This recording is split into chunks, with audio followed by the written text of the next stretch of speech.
Okay, now this is one more sequence. Of course, the next logical step will be for you to go what is called Samakonasana. You know what is Samakonasana? Upavishta Konasana is about 90 degrees. No? Samakonasana will be 180 degrees. Sama means equal, Kona means a straight angle. So some people will be able to do that. So we will leave it at that. Any questions on what we have done in this sequence? This is a Vinyasa Krama in Paschimottanasana. Paschimottanasana or forward bend. We are done. Start from Dandasana, then you lie down and do Paschimottanasana. Then from Paschimottanasana you do Purvattanasana, which is a counter pose. Then we call Chatushpada Pitam. Bend your knees and raise the trunk, and then one leg up and down, and then from there you go to, and then we did the Kraunchasana. That is or Urdhva Padmasana. That is you try to touch the knee with your forehead. That's 90 degrees. Paschimottanasana is on the floor. The Urdhva Padmasana is vertical. The whole posture is in a vertical position. Then we go to Upavishta Konasana, in which you spread the legs to 90 degrees to forward bend, and the counter pose for this, where you lift the hip. It's a very good opener, for hip opener. The one we did with the leg spread, and then it opens the hip very nicely. From there we go to Samakonasana, which will be the last one in this particular sequence. Right. Now what we can do some pranayama now. We have to do some breathing exercise. The main thing in pranayama is this. In this Vinyasa Krama, we just do inhalation, exhalation. We don't give importance to holding of the breath. But now we have to give importance to breath holding, which is called pranayama. Pranayama is to hold the breath. Now there are different pranayamas are there. Pranayama can be done with mantra. Pranayama can be done without mantra. There are different ratios. Okay. Now let me give you the, just like we have the definition for asana, we have the definition of asana. The second chapter 46 and 47 I told you in the beginning of the class. You remember? Sthira Sukham asana. The body, you must have steadiness while you do posture. You must feel comfortable. Then the breathing should synchronize with the movement, and the breath should be followed by there should be a coordination between the mind and the breath. That is with respect to asanas. With respect to pranayama, again it is in the second chapter. The sutra is, are you familiar with the Yoga Sutras? The sutra is Bahya Abhyantara Stamba Vrittir Desha Kala Sankhyavihi Paridrishtaha Dirgaha Sukshmaha. This is one statement. In that statement, everything that is required, all the parameters for pranayama are mentioned in that. So I will just explain this so that anytime you do pranayama, see to it or see whether all these factors are taken into consideration in your pranayama practice. Just one line. Bahya Abhyantara Stamba. Bahya means outward. When the breath is going outward, which is the exhalation, that is called Bahya Vritti. Then Abhyantara Vritti is inhalation. Abhyantara Vritti means inhalation. Then Stamba Vritti is to hold the breath. Stamba Vritti is to hold the breath. Okay, these we all know. Pranayama requires not only inhalation and exhalation, but also holding the breath. That's what he says at this point. And then suppose you want to teach pranayama or learn pranayama, what factor should you consider first? Is it the inhalation, is it the exhalation, or holding the breath out? What should be the first one that you should start practicing? Yeah, according to Yoga Sutras, Bahya Vritti. Because unless the lungs are completely empty, inhalation will not be good. So he will say that you start working on your exhalation first. Long exhalation is the first thing that you have got to practice. Then the next factor will be, so when you want to practice pranayama, when you want to teach pranayama or practice pranayama, there is no point in merely asking inhale for 5 seconds and hold the breath. It is not, you don't get it. So first of all, you have got to practice long exhalation for a long period of time. You can use a sound, you can use a mantra and do exhalation. Once your exhalation becomes very good under great control, then your inhalation will be good. Otherwise, your inhalation is not going to be good and your pranayama will not be good. So long exhalation is what you practice, then Abhyantara Vritti, inhalation that you practice, then you hold the breath. Holding of the breath will have to practice. Then Desha Kala Sankhyabihi Paridrishtaha. Why I am trying to give you all these things? Because this sutra, this particular statement tells you everything that you have got to take care of while you practice pranayama. The fourth thing that you have got to see is Desha. Where do you control the breath? Desha means place. Where do you control the breath? So that is why we got number of pranayamas. When you control the breath in the nostrils, we got what is called the Nadi Shodhana pranayama. When you control the breath in the throat, we call Ujjayi pranayama. When you control the breath in the tip of the tongue, What is the name of the pranayama? Shitali pranayama. Okay, then while you do pranayama, you do the bandhas, Mula bandha and Uddiyana bandha also, isn't it? When you do Mula bandha and Uddiyana bandha, where is the control? It is in the rectum, it is in the lower abdomen. Okay, when you inhale and hold the breath, where is the control? The control is in the chest region. So different points will have to be brought under control. That is why he has said desha. It is not merely the nostrils and the throat, but different parts of the body. Some people relate to the chakras. Different parts of the body will have to be brought under control if you want to do pranayama properly. That is why he used the word desha. Where do you control the breath?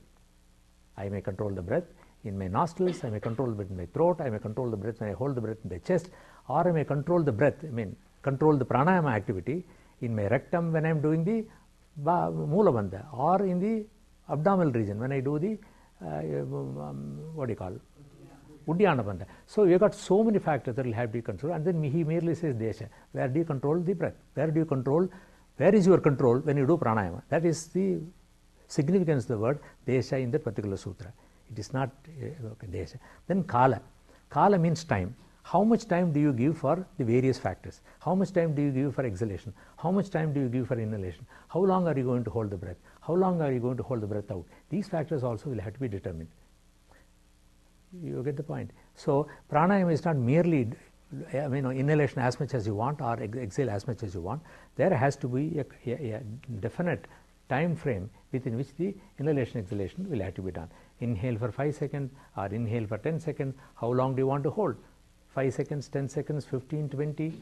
Exhalation, how long do you want to do it? So these are the various factors will have to be taken into consideration. That is called kala. Desha, kala, then sankhya vihi.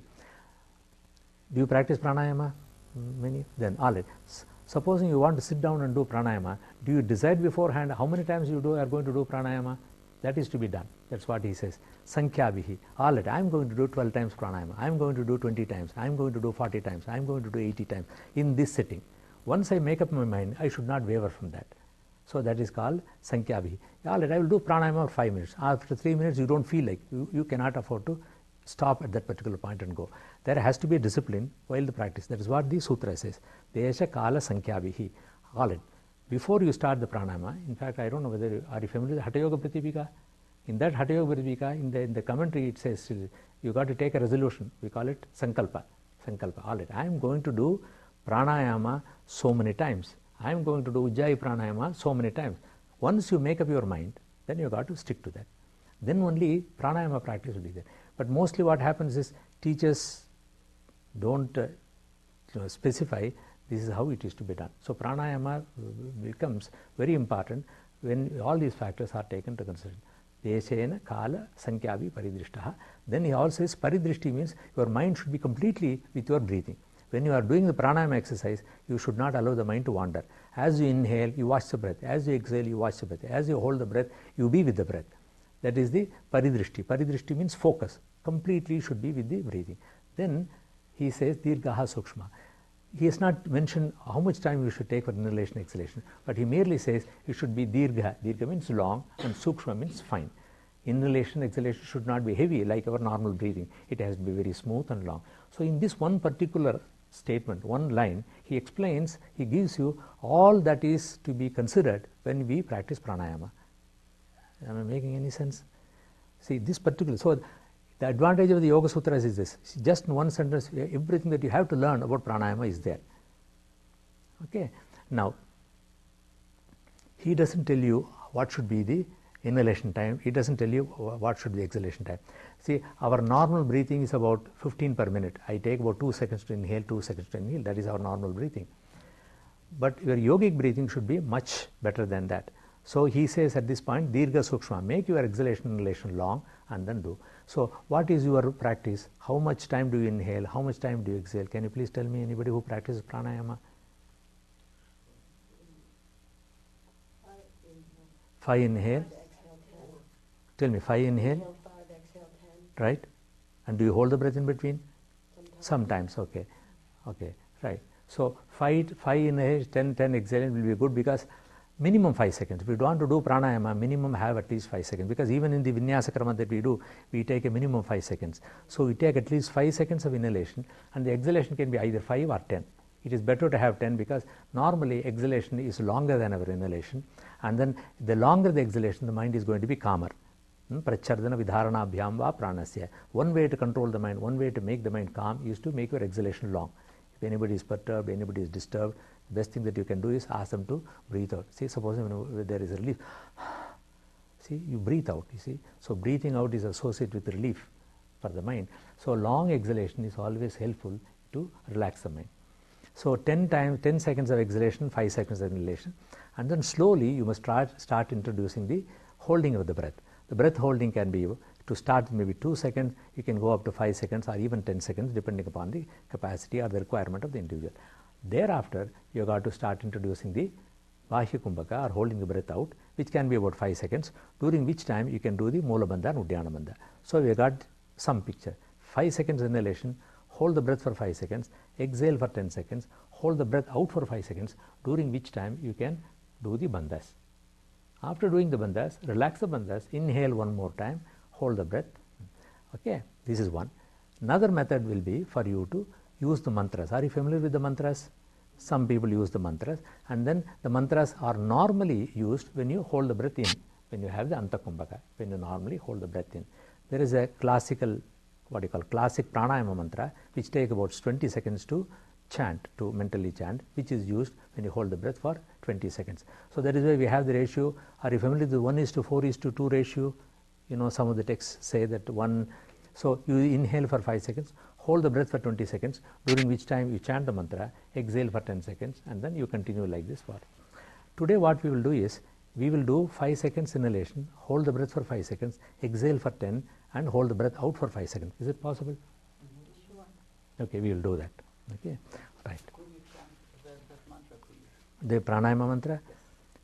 Om bhuhu, om bhuvaha, ogum suvaha, om mahaha, om janaha, om tapaha, ogum satyam, om tatsaviturvarenyam bhargo devasya dhimahi, dhiyo yo na prachodayat, om apo jyotirasomrutam brahma bhurbhuva suvarom. It will take about 20 seconds. Yes. Yeah. It's long. What is that? What is that? This is called pranayama mantra. Oh, what does it mean? What do the words mean? Okay, there are bhuhu, bhuvaha, suvaha, om bhuhu. Om, you know what is om? Om is the pranava. Bhuhu refers to 7 different worlds, 7 different worlds in the creation. So all of them are mentioned: bhuhu, bhuvaha, suvaha, mahaha, janaha, tapaha, satyam. Some people related to the various chakras in the body. The first 6 are related to the 6 chakras in the body, and the 7th one is related to the Sahasrara. So what they do is, when they do the pranayama, when they say Om Bhuhu, their attention will be the Mooladhara chakra, because they start. When they say Bhuvaha, it will be in the Manipuraka, the, Mooladhara Swadhisthana, then the Manipuraka, the 3rd chakra, then Anahata, then Vishuddhi, Ajna, and then finally this they image as though they are drawing the breath and then merging with the Sahasrara here, Sahasrara Shiva principle. So the Kundalini is supposed to be brought along with the breath and then deposited with the Shiva principle in Sahasrara. So the 7 level. At that particular time, they chant the Gayatri mantra. You are mentioning about Gayatri. So this is a mental, what do you call, imaging. You draw that, and then you keep the together. At that time they chant the Gayatri mantra. What is the meaning of the Gayatri mantra? The Gayatri mantra is the ultimate reality. The ultimate reality is seen as the orb of the sun, because that is the brightest spot in what we see. In the sun, the sun that rises in the east, sun. Which is the brightest spot in the sun? Brightest spot is the orb. Is the orb, Yeah, the halo life. The orb is because all the energy goes outward, and then the maximum amount of light is on the orb. So here the sun's orb is considered to be the Brahman, the ultimate reality itself. And then the prayer is that may my spiritual awakening take place. That is the prayer here. And then at that time the practitioner is supposed to experience immense bliss. That is what happens. Then at that time, Om Apaha. Om means again Om. Apaha means, Apa means water. Here it means Apaha means consciousness. Om Apaha. Jyotihi, it is light. Rasaha, it is the essence of everything. Amrutam, immortality. Brahma, that is Brahman. Brahman is a word, I don't know whether have you heard of the word Brahma? Yeah. Brahman is ultimate, right? Brahma. Then Bhuhu, Bhuvaha, Swaha, Om. And that Brahman has got three consciousness: the waking stage, dream stage, and the sleep. These are the three levels of its consciousness. So with that, you try to identify yourself with the ultimate Brahman, and with that the mantra is over. Then you exhale, start your inhalation one more time. When you hold the breath, chant the mantra with this bhavana. This is the pranayama mantra. It is called Sagarbha Pranayama or Samantraka Pranayama, and we do this. There are other pranayamas also used in the pranayama practice, but this is the one which is normally done. It is from the Vedas. The pranayama mantra that I chanted is from the Vedas. Okay, I think I said more than who wanted the meaning. This is the meaning of this pranayama mantra, and normally you do about even when you want to do Gayatri Japa or Om Japa, anything that you do, normally you do about 10 times of pranayama with this pranayama mantra, and then pranayama is required before you go for of any meditation. Okay, let us do pranayama now. How many times would you like to do? Come on, tell me. Yes, we'll do 10 times. I agree with you. Okay. Now,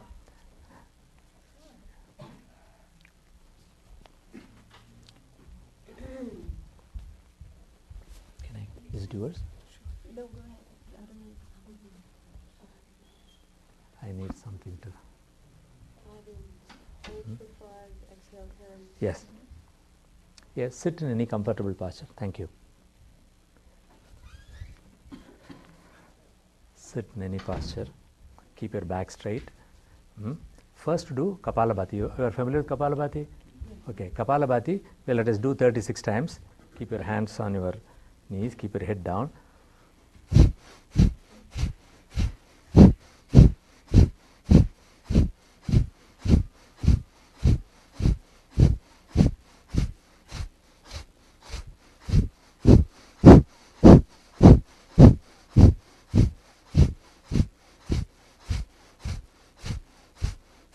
Okay. Now, after doing 36 times, please listen to me.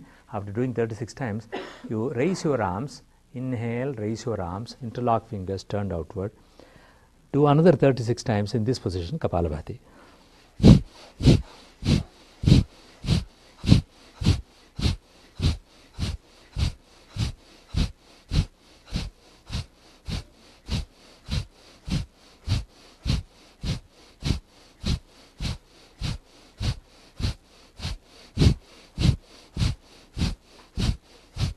Okay. Now you exhale, keep your hands on the back of your shoulders. You remember we did it in the beginning? Elbows pointing up, keep your chin down, and do another 36 times.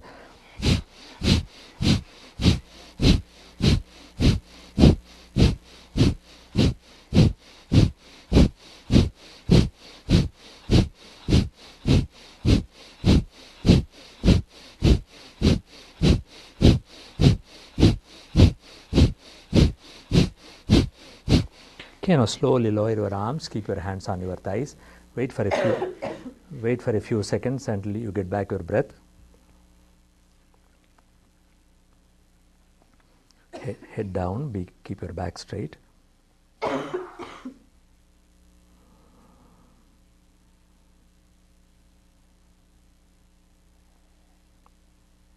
Okay, now let us do, I will just do it once, then we will all do it together. We will do 10 times.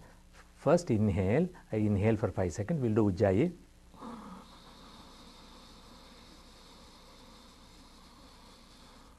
Now I hold the breath.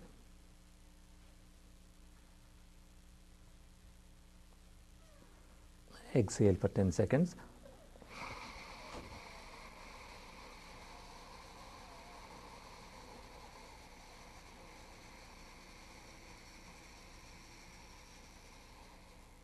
Now we wait for 5 seconds, during which time I will do Moola Bandha and Uddiyana Bandha.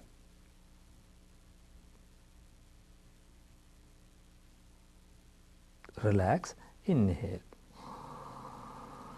Okay, Now let us start. Keep your back straight. Inhale.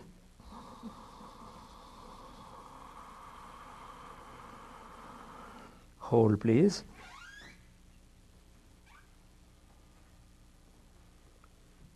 Exhale for 10 seconds.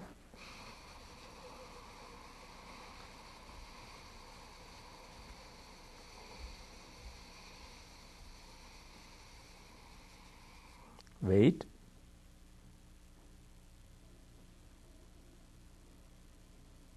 Inhale.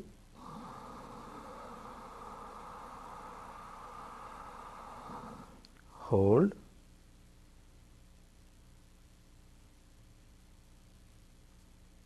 Exhale 10 seconds.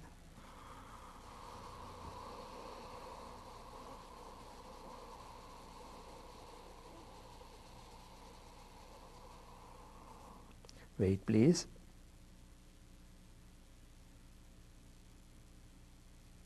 Inhale.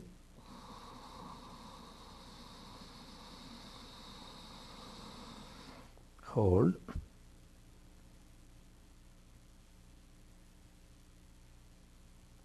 Exhale for 10 seconds.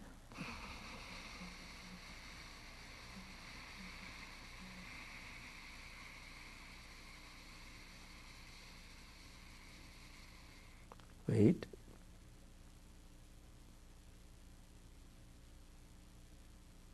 Inhale.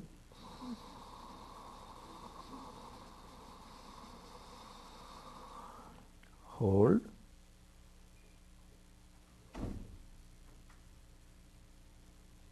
Exhale 10.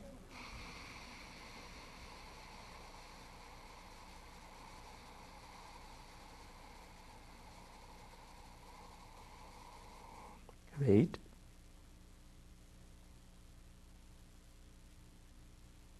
Inhale.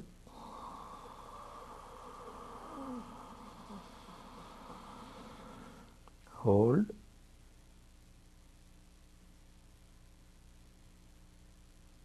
Exhale 10 seconds.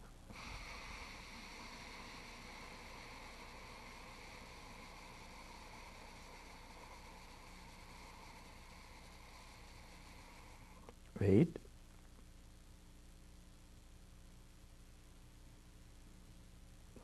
Inhale.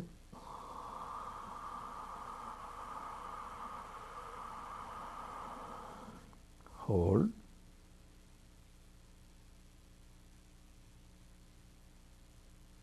Exhale 10.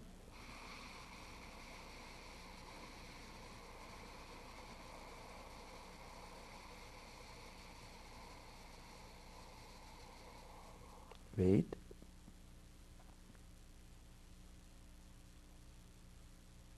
Inhale again.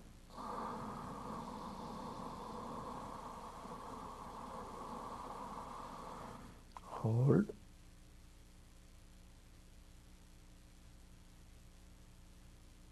Exhale 10.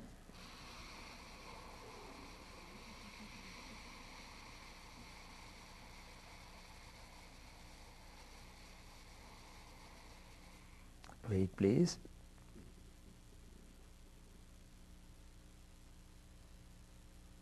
Again inhale.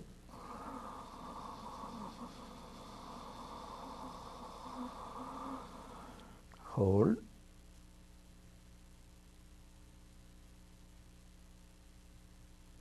Exhale 10.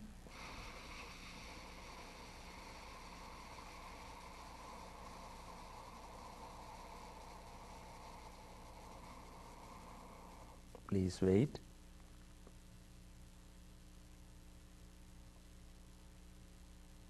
Inhale.